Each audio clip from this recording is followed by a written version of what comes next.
हमारा टॉपिक चल रहा है permutations and combinations.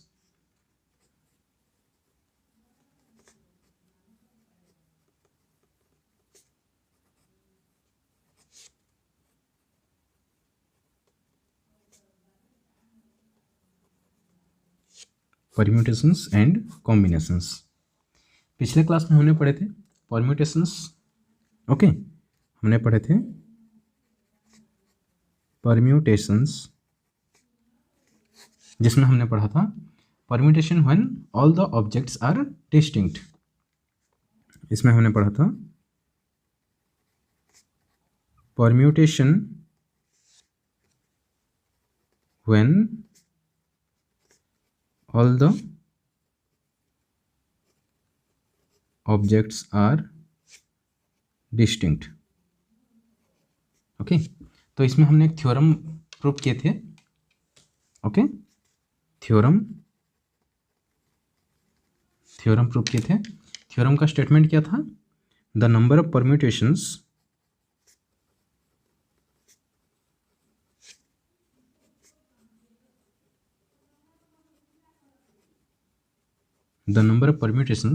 of n different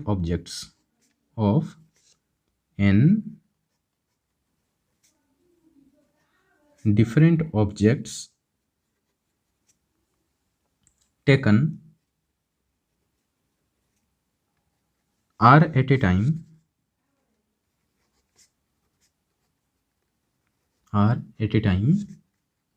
where 0 less than r less than equals to n and the objects do not repeat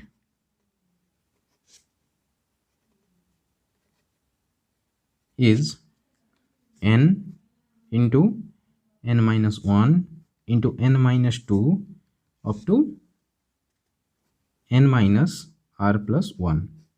okay, ये था which is denoted by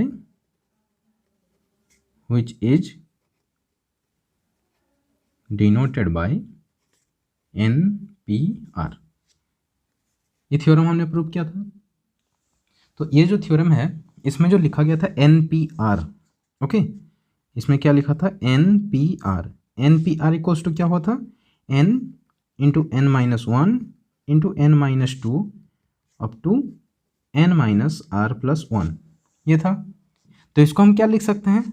this equals to n into n minus 1 into n minus 2 up to n minus r plus 1 n minus r into n minus r minus 1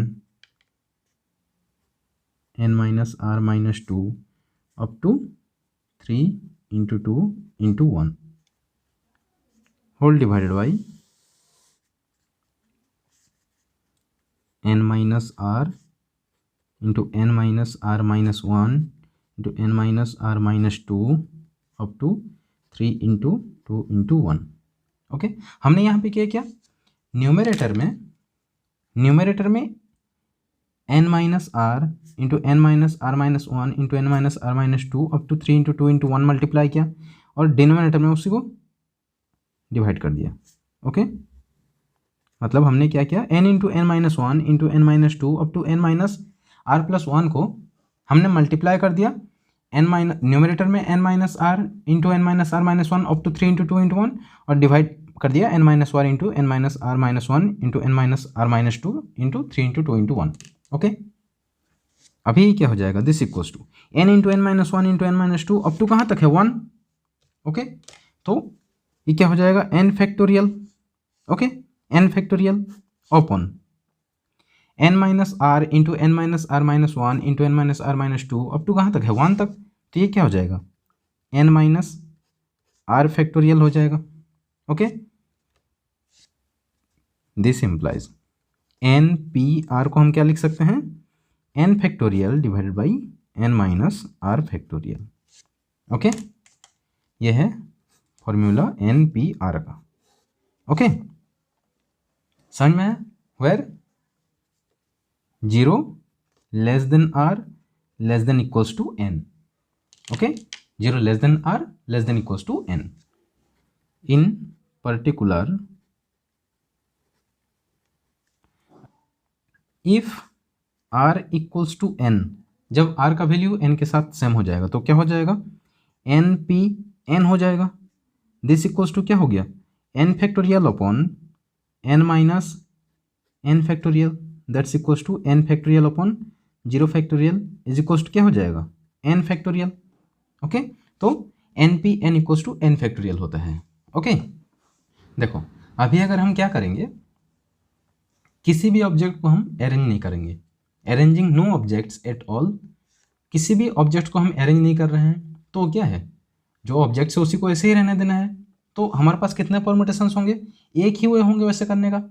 इसका मतलब क्या है, हम अगर r equals to 0 लेते हैं, in particular if r is equals to 0, okay, r is equals to अगर 0 लेते हैं तो ये क्या हो जाएगा, n p 0। Okay, n p 0 का वैल्यू क्या आ जाएगा, n factorial upon n minus 0 factorial, that's equals to क्या हो जाएगा, n factorial upon n factorial is equals to 1। Okay, तो एक ही तरीका है वैसे करने का कि हम किसी भी ऑब्जेक्ट को हम अरेंज नहीं करेंगे। ओके, तो उसका मतलब क्या है, जो ऑब्जेक्ट जैसा है उसको वैसे ही रहने देना है। तो हमारे पास कितना वे होगा, एक ही वैसा वे है करने के लिए, तो n p 0 equals to 1। That means ये जो फॉर्मूला है एन पी आर, ये किसके लिए भी पॉसिबल हो रहा है, आर इक्वल्स टू 0 के लिए भी पॉसिबल है। Okay, thus n p r is equals to n factorial upon n minus r factorial और 0 less than equals to r less than equals to n. Okay, next theorem है,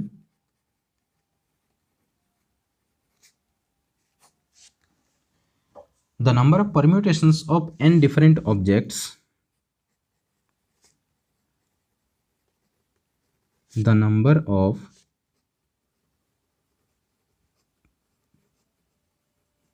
permutations of n different objects taken r at a time, taken r at a time where repetition is allowed, where repetition is allowed is n to the power r।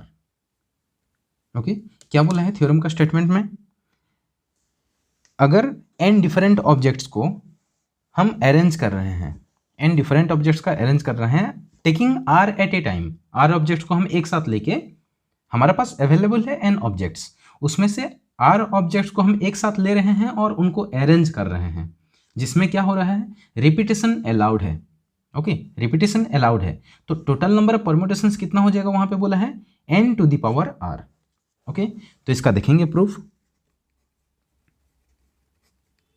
इसका proof कैसे हो जाएगा, देखो हमको क्या बोला है, number of permutation of n different objects, means available है हमारे पास n objects. Okay, taken r at a time, हमको कितना बार लेना है, r टाइम लेना है। ओके, तो हम ले लेते हैं ये r वैकेंट स्पेसेस, ये कितना हो गया, ये total r vacant place.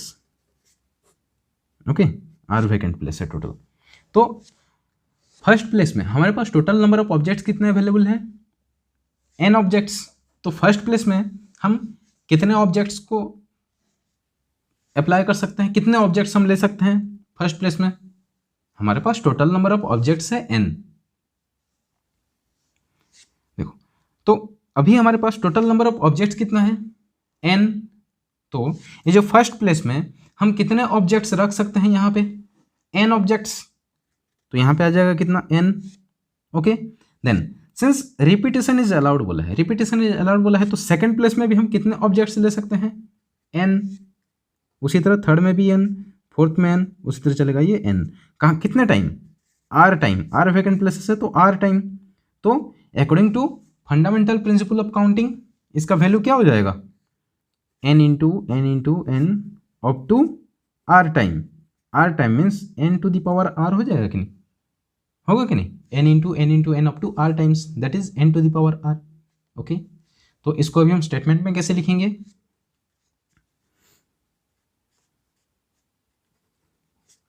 We have n objects, we have n objects,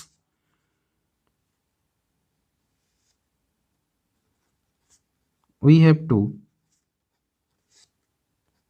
take r objects at a time and arrange them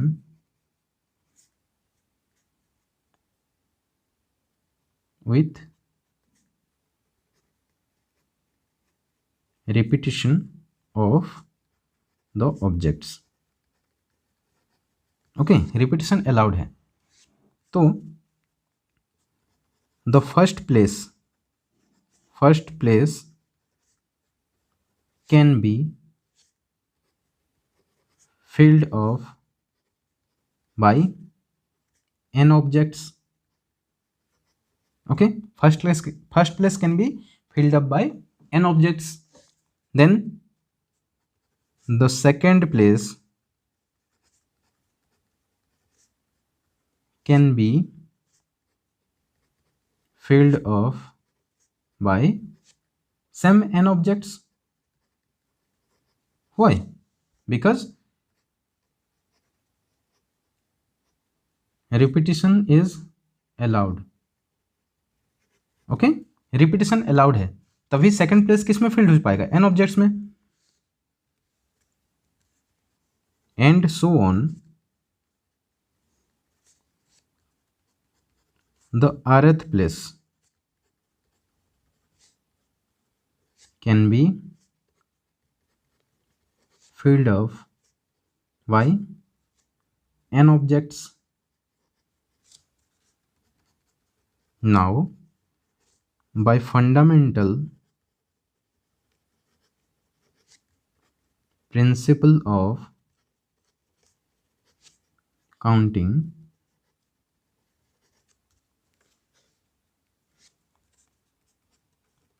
total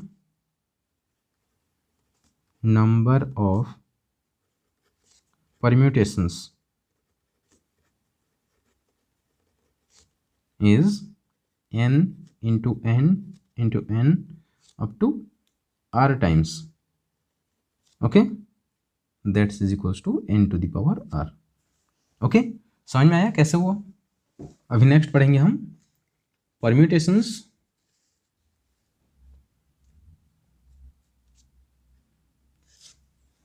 अभी नेक्स्ट पढ़ेंगे हम permutations when all the objects are not distinct objects।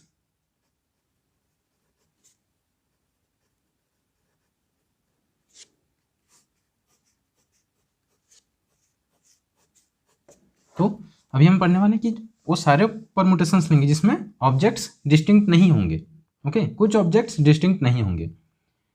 For example,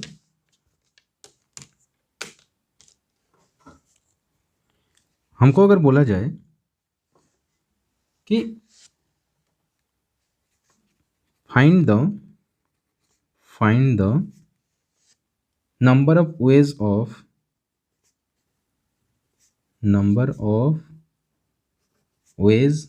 of rearranging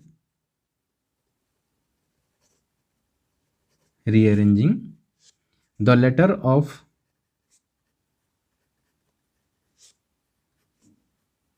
the word root। Okay, हमको क्या बोला है, number of ways of rearranging the letter of the word. Okay, letter of the word root, ये जो word root है इसके letter को हमको क्या करना है, रीअरेंज करना है। ओके, तो हमारे पास अभी देखो यहाँ पे टोटल नंबर ऑफ ऑब्जेक्ट्स क्या है 4। Okay, total number of letters 4 है। ओके, टोटल 4 लेटर्स है। हम इसको अगर अरेंज करेंगे, taking all at a time हो रहा है। Okay, arranging 4 letters taking all at a time, तो इसका जो क्या हो जाएगा, टोटल नंबर ऑफ वेज कितना हो जाएगा 4p4 that's equals to 4 factorial. Okay, कितना हो जाएगा 4 फैक्टोरियल। देन यहाँ पे देखो हम ROOT, ओ यहाँ पे डबल है। ओके, ओ डबल है, तो हम यहाँ क्या करेंगे, एक ओ को हम नेमिंग कर देंगे O1, दूसरा को नेमिंग कर देंगे O2। ओके, एक को O1 दूसरा को O2। तो अभी अगर हम लिख रहे हैं R01 O2T, ओके, ये एक रूट है, और एक दूसरा क्या हो सकता है RO2 O1T। ओके, ये भी ROOT है, ये भी ROOT है, लेकिन इसमें क्या हुआ है O1 पहला है O2 नेक्स्ट है, इसमें O2 पहला है O1 नेक्स्ट है। तो यहाँ पे दोनों का वर्ड सेम है कि नहीं, ROOT दोनों वर्ड सेम है। ओके, लेकिन ये जो O क्या है, O का ऑर्डर अलग अलग है। ओके, तो इसमें क्या करेंगे हम, अभी देखो ये जो दो ठो O है, ये O क्या खुद को 2 फैक्टोरियल ओज में अरेंज कर सकते हैं कि नहीं। हम यहाँ पे क्या करेंगे, ROOT वर्ड है, तो O यहाँ पे क्या है 2 बार है, तो ये O खुद को 2 फैक्टोरियल ओज में अरेंज कर सकते हैं, या फिर ये O2 इधर हो O2 यहाँ पे एक बार है, O1 इधर है, वहीं O2 पहले आ गया, O1 दूसरे प्लेस में आ गया, तो ये दोनों 2 फैक्टोरियल ओज में खुद को अरेंज कर सकते हैं। ओके, तो अभी क्या हो गया, ये दोनों वर्ड सेम हो गया कि नहीं, सेम हो गया। फॉर एग्जाम्पल अगर हम अभी और एक एग्जाम्पल लेते हैं, O1 RO2T। ओके, ये एक वर्ड हुआ O1 RO2T। अगर हम O2 RO1T अगर लिखते हैं, तो क्या ये दोनों वर्ड अलग हैं, नहीं होंगे अलग, क्योंकि हमको वर्ड देखना है यहाँ पे ऑर्डर। O1 RO2T, OROT ये दोनों सेम है। ओके, तो ये केस में क्या हो रहा है, हर दो ठो सेम वर्ड आ रहे हैं। अगर हम अलग अलग ले रहे हैं, O को अलग अलग ले रहे हैं, तो 2 वेज में लिख पा रहे हैं हम। ओके, ROOT दो ठो मिल रहा है हमको, इसी तरह OROT 2 मिलेगा अगर हम दोनों O को अलग अलग लें। लेकिन क्या वो दोनों O अलग अलग हैं, सेम ही हैं। तो यहाँ पे क्या हो जाएगा, इसका जो फॉर्मूला है ये हो जाएगा total number of permutation is equal to हो जाएगा 4 factorial upon 2 factorial divide by 2 factorial. क्यों हुआ, क्योंकि O 2 बार रिपीट हो रहा है। ओके, वो दो बार है यहाँ पे, तो वो जो O है वो खुद को 2 फैक्टोरियल वेज में अरेंज कर सकता है। ओके, तो इसका जो फॉर्मूला हो जाएगा total number of permutations equals to 4 factorial upon 2 factorial.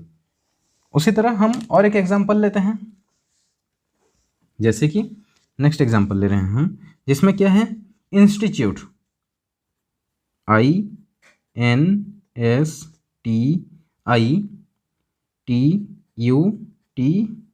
Institute. Okay, तो इसमें कितने वर्ड्स हैं, टोटल नंबर ऑफ वर्ड्स हैं, टोटल वर्ड्स हैं 9। ओके, टोटल वर्ड्स हैं 9। इसमें आई कितने बार है, आई है 2 बार। ओके, ये एक हो आई और एक इधर आई है 2 बार।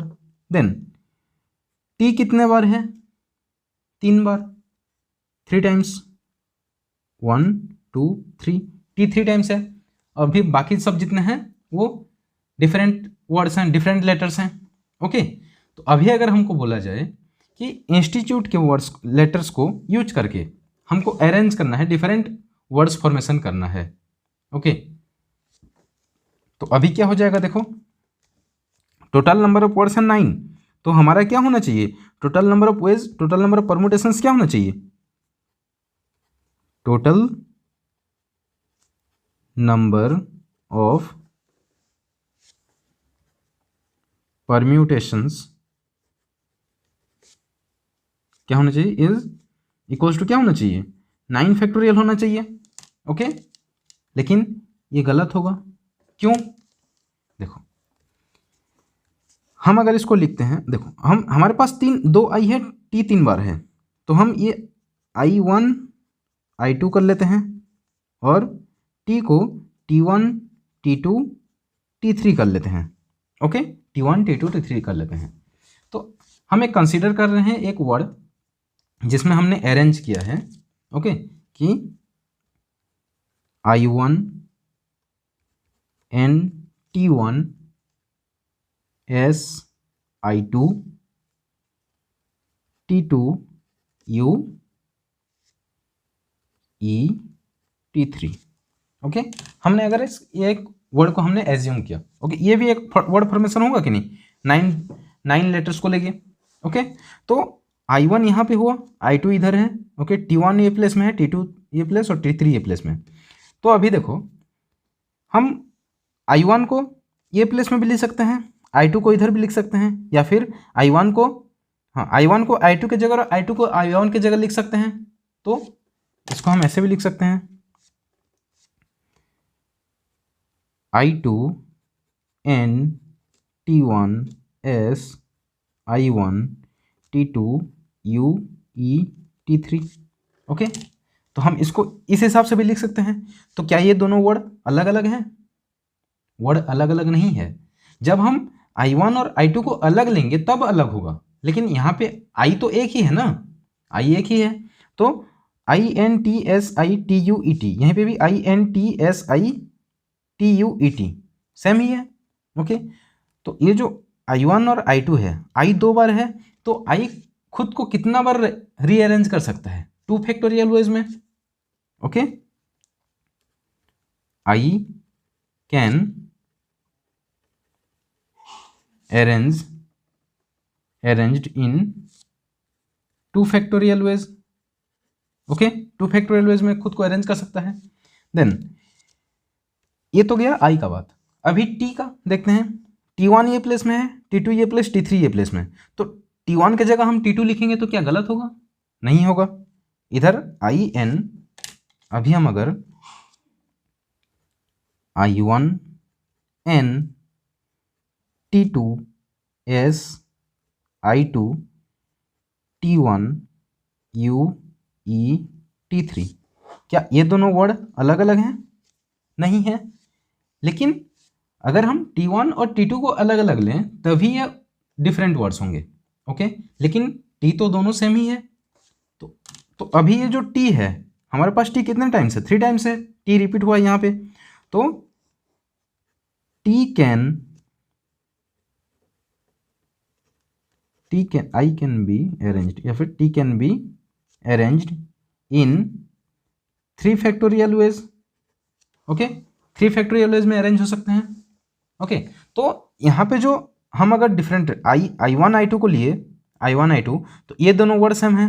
अभी T1 T2 T3 को लेंगे तो वो भी सेम ही वर्ड्स होंगे। अगर T1 T2 T3 का प्लेसेस हम अगर इंटरचेंज करेंगे तो वो वर्ड भी सेम होंगे। ओके, तो हमारे पास सेम परम्यूटेशंस कितने आ रहे हैं, I को लेने से 2 फैक्टोरियल टाइम्स आ रहे हैं, T को लेने से 3 फैक्टोरियल टाइम्स आ रहे हैं।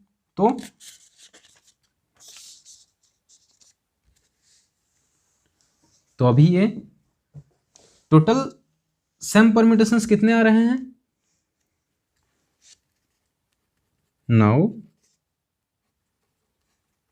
Total number of same permutations कितना है, 2 फैक्टोरियल इंटू 3 फैक्टोरियल हो जाएगा, क्योंकि I खुद को 2 फैक्टोरियल में अरेंज कर सकता है, T 3 फैक्टोरियल में अरेंज हो सकता है। ओके, तो 2 फैक्टोरियल इंटू 3 फैक्टोरियल वेज में हमको सेम परम्यूटेशंस मिल रहा है। ओके, तो यहाँ पे क्या हो जाएगा, total number of permutations is equal to हो जाएगा 9 factorial upon 2 factorial into 3 factorial. ये होगा आंसर इसका। तो इसके बेस्ड एक थ्योरम है, ओके, थ्योरम है जिसका हमको प्रूव करने की जरूरत नहीं है कोई भी, ओके। इस थ्योरम में क्या बोला है, the number of permutations, the number of permutations of n objects, of n objects where p objects are, where p objects are of the same kind, of the same kind, and rest are all different, and rest are all different, is equals to n factorial upon p factorial, okay. तो अगर हमारे पास n objects है जिसमें p objects same है और बाकी सब डिफरेंट है, तो उसका टोटल नंबर ऑफ परम्यूटेशंस कितना हो जाएंगे, n factorial upon p factorial, okay. इसी तरह हम बोल सकते हैं और एक थ्योरम है इधर,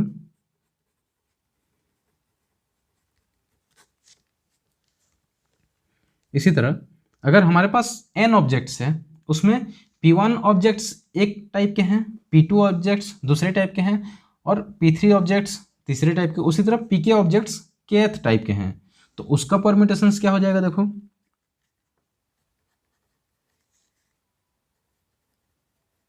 the number of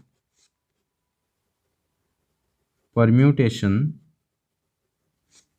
of n objects, okay, n objects where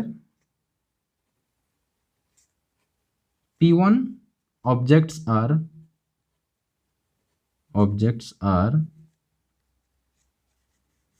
of one kind, comma, p2 are of second kind,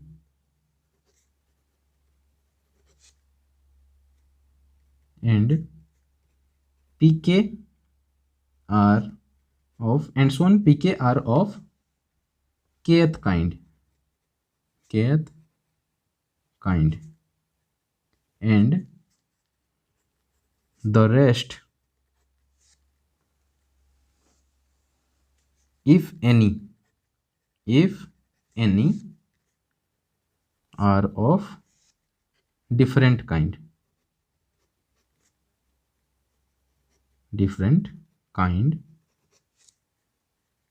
is n factorial upon p1 factorial into p2 factorial up to pk factorial, okay. ये हो जाएगा उसका formula. इसमें क्या बोला, अगर हमारे पास n ऑब्जेक्ट्स है उसमें से p1 ऑब्जेक्ट्स एक टाइप के हैं, p2 ऑब्जेक्ट्स दूसरे टाइप के हैं, और अब ऐसे चलते जाएगा, और pk ऑब्जेक्ट्स जो हैं वो kth काइंड के हैं, ओके। और बाकी जो है रेस्ट वो डिफरेंट है, अगर है तो, ओके, डिफरेंट है तो इसका जो परम्यूटेशन होगा वो कितना हो जाएगा, n factorial upon p1 factorial into p2 factorial into up to pk factorial, okay. तो इसके बेस्ट कुछ एग्जांपल्स देखेंगे,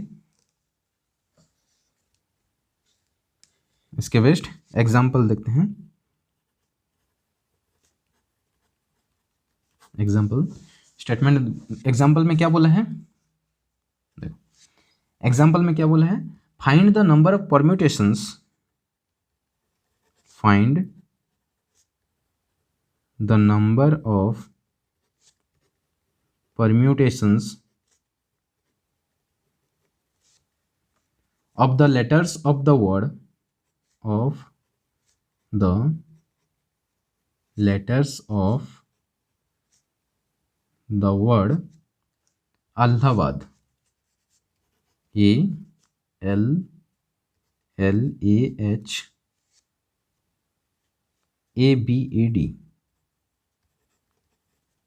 ALLAHABAD।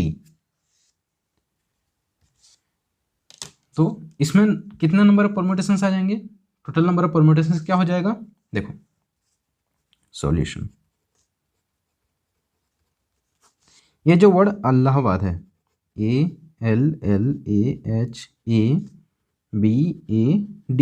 ओके, इसमें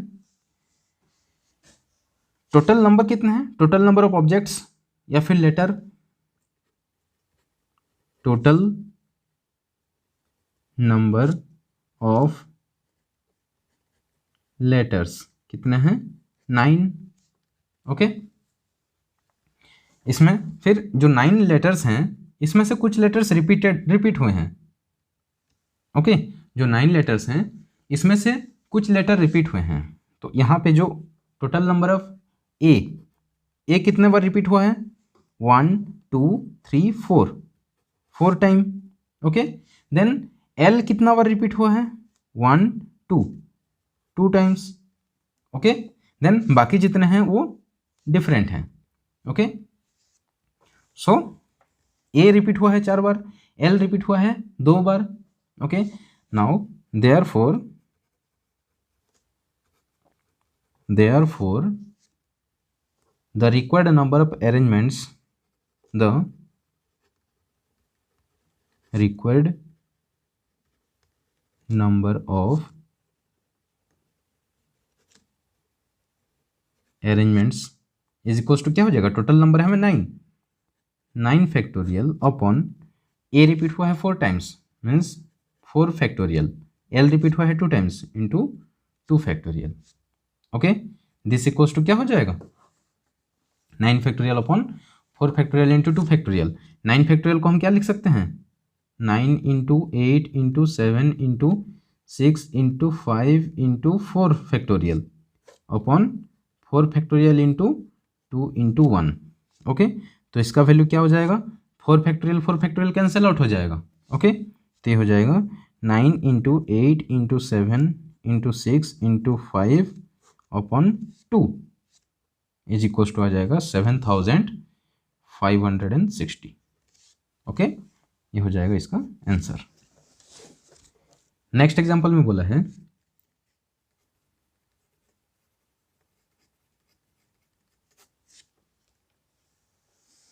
how many 4 digit numbers, how many 4 digit numbers can be formed by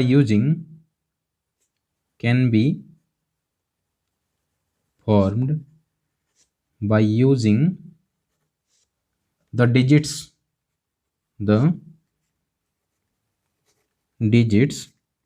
1 to 9 if repetition is not allowed,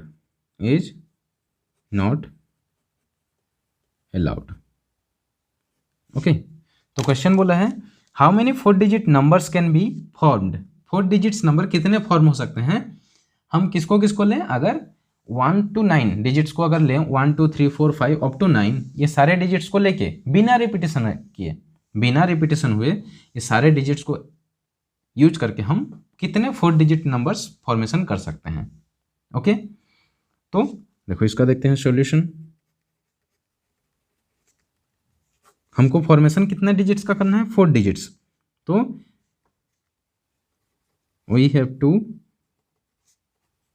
form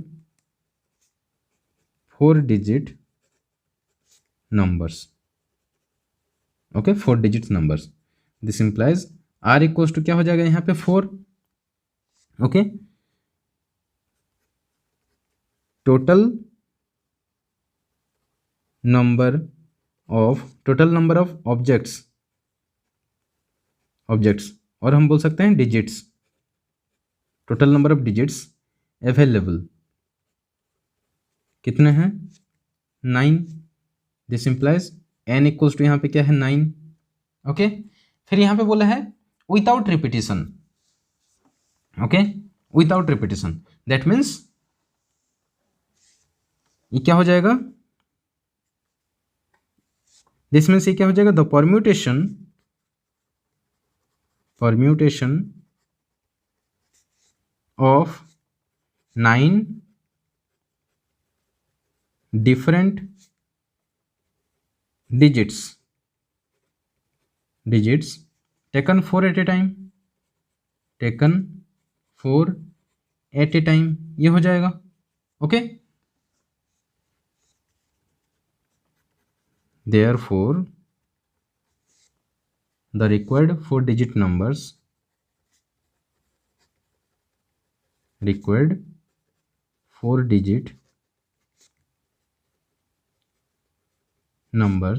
equals to क्या है 9p4 is equals to क्या हो जाएगा 9 factorial upon 9 minus 4 factorial is equals to 9 factorial upon 5 factorial.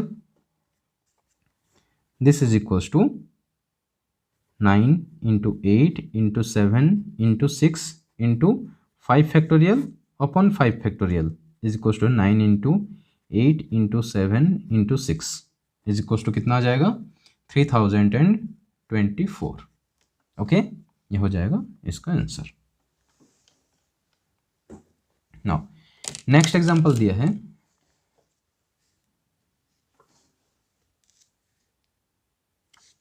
Next example इसमें क्या बोला है देखो, how many numbers lying between, how many numbers lying between 100 and 1000, 100 and 1000 can be formed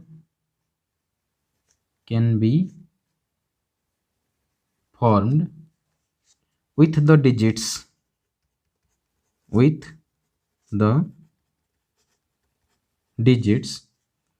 0 1 2 3 4 5। okay, if the repetition of the digits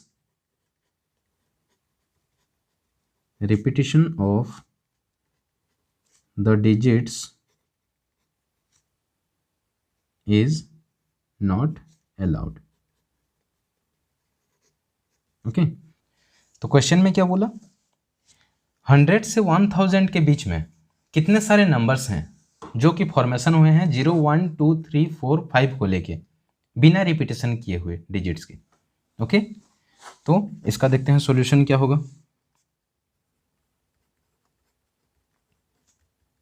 देखो 100 से 1000 के बीच में, okay 100 से 1000 के बीच में क्या है, सारे 3 डिजिट्स नंबर हैं। Okay, that is every number between 100 and 1000 is a 3 digit number।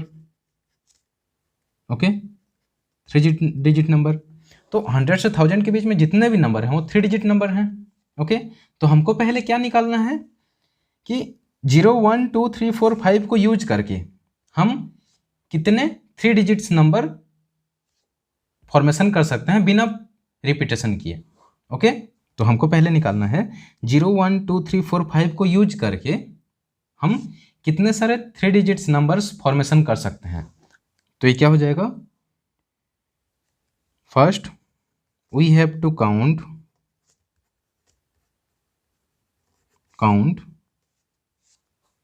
the permutations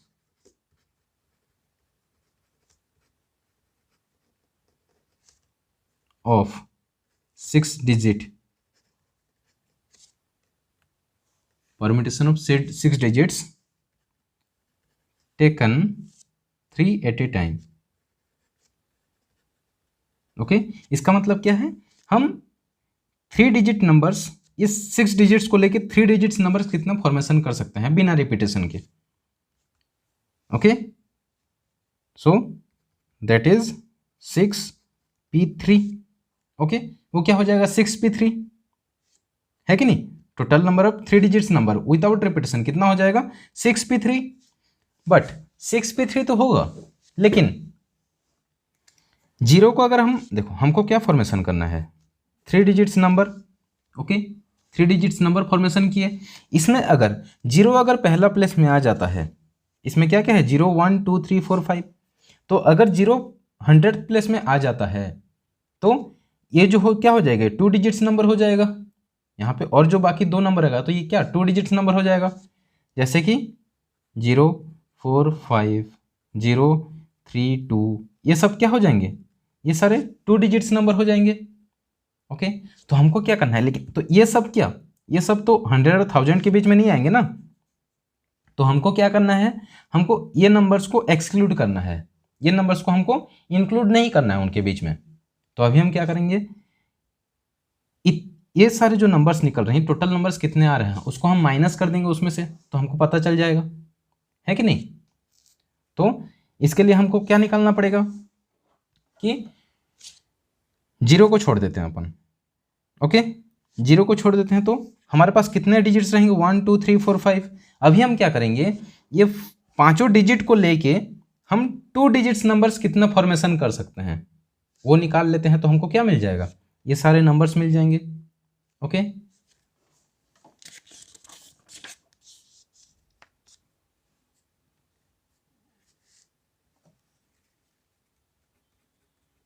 now we find the 2-digit numbers that can be formed using the digits 1 2 3 4 and 5। ये डिजिट्स को use करके हम 2 digit कितने सारे number formation कर सकते हैं वो देखना है अपन को। That is permutation of 5 digits taken 2 at a time. Okay, is equals to क्या हो जाएगा 5p2। ओके, तो ये हो जाएगा 5p2, समझ में आया। तो अभी हम क्या करेंगे, जो टोटल 3 डिजिट्स निकले थे 6 डिजिट को यूज करके हम taking 6 digit taken 3 at a time निकाले थे 6p3, उसमें से अभी हम माइनस किसको कर देंगे 5 digits taken 2 at a time. Okay, that is 5p2। Okay, इसको माइनस कर देंगे, इसका मतलब क्या हो गया 3 डिजिट्स में क्या 6p3 में क्या आ रहा था, सारे 3 डिजिट्स नंबर किसको यूज करके 0 1 2 3 4 5 को यूज करके। लेकिन उसमें अगर 100 प्लस में 0 आ जाता है तो जितने भी नंबर फॉर्मेशन होंगे वो क्या हो जाएंगे 2 डिजिट्स नंबर्स हो जाएंगे। ओके, तो अभी हम इसको क्या करेंगे, now the required number is equals to 6p3 minus 5p2, this is equal to 6 factorial upon 6 minus 3 factorial minus 5 factorial upon 5 factorial 5 minus 2 factorial is equals to 6 factorial upon 3 factorial minus 5 factorial upon 3 factorial. Okay, that's equals to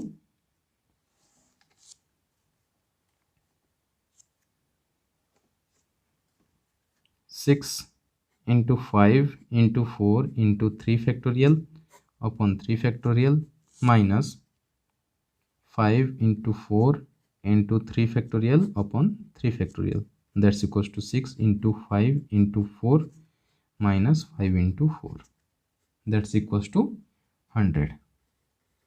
okay, तो कितने digits रहे 100 numbers रहे जिसमें कि 3 digit number available हैं। Okay, तो ये हो जाएगा इसका आंसर। तो आज के लिए इतना ही। नेक्स्ट क्लास में हम और कुछ एग्जांपल्स करेंगे। एग्जांपल के साथ साथ हम करेंगे एक्सरसाइज 7.3।